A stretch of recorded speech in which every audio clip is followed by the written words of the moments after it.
Dear reader, it is the year of our Lord 2018, and it seems our country is in the midst of a raging civil war. The rations are cold.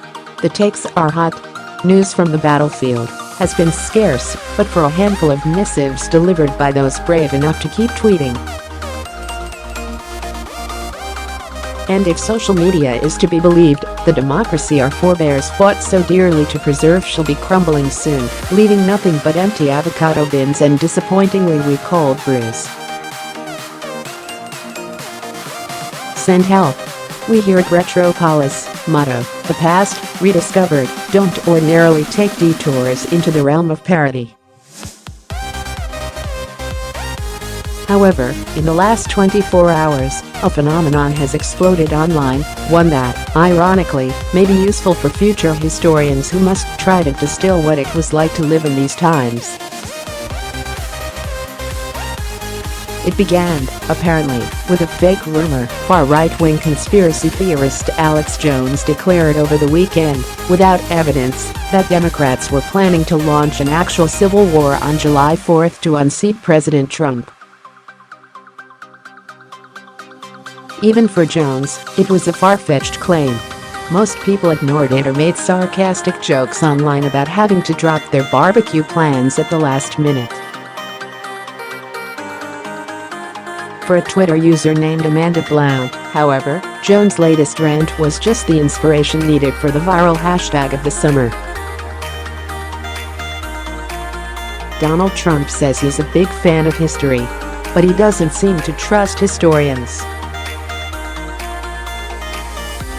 My dear John, the war isn't going as planned, Blount tweeted Monday night. Our supply trucks are limited. I'm out of wine and sunscreen. The enemy burned all the books, and there is no place to recharge my Kindle. The only music is an old CD of Justin Bieber. All is lost. Blount appended it with the number Second Civil War letters. A meme was born. Soon, people were replying to Blount's tweet with Second Civil War letters of their own, describing faux-apocalyptic scenes of war-torn golf courses and iPhone batteries running perilously low. Like Blount, many of the letter writers were self-proclaimed members of the resistance, those who stand in staunch opposition to Trump and his policies. Like actual letters from the Civil War, such as this 1861 note penned by Sullivan Value to his beloved wife, Sarah, the number Second Civil War letters bear the same doleful tone. And like the reading of Value's letter in Ken Burns' famous documentary, one can almost imagine a lone violinist playing the beginning of Jay Ungar's Ashican Farewell in the background as the tweets scroll by, which is how we recommend best experiencing the sampling of number Second Civil War letters below. However lighthearted, the number Second Civil War letters do carry an extra layer of poignancy given a recent Rasmussen Reports poll that found about one-third of you. Voters said they believed a second civil war would take place in the next 5 years. But it's not the first time the Civil War has been parodied, or, more specifically, that the Civil War as told through Burns' epic documentary series has been parodied.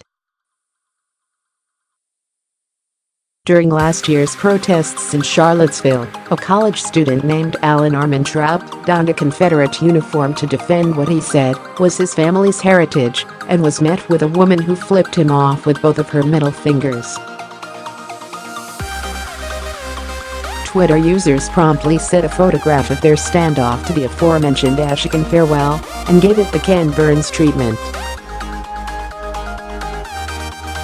Dearest Martha... we are low on Hot Pockets, and not a Taco Bell in sight, the narrator says. Edmund is trying to keep our spirits up with tales of his hot girlfriend who lives in Canada.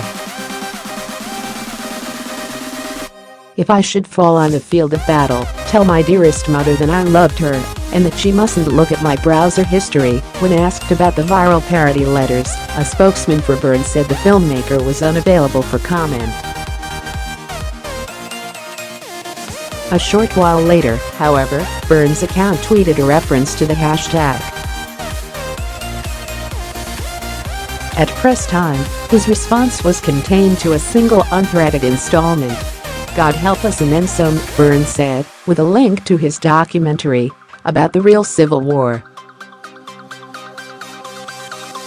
Conservator Stuart Southard holds a letter stamped with Confederate stamps before scanning it March 12, 2014, at Five Points Museum in Cleveland, Tennessee,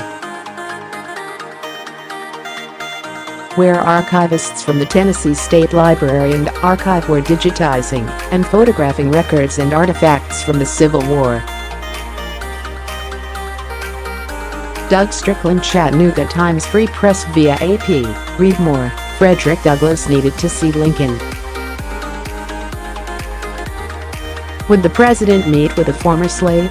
What World War II's Operation Pied Piper taught us about the trauma of family separations. Bones of Civil War dead found on a battlefield tell their horror stories.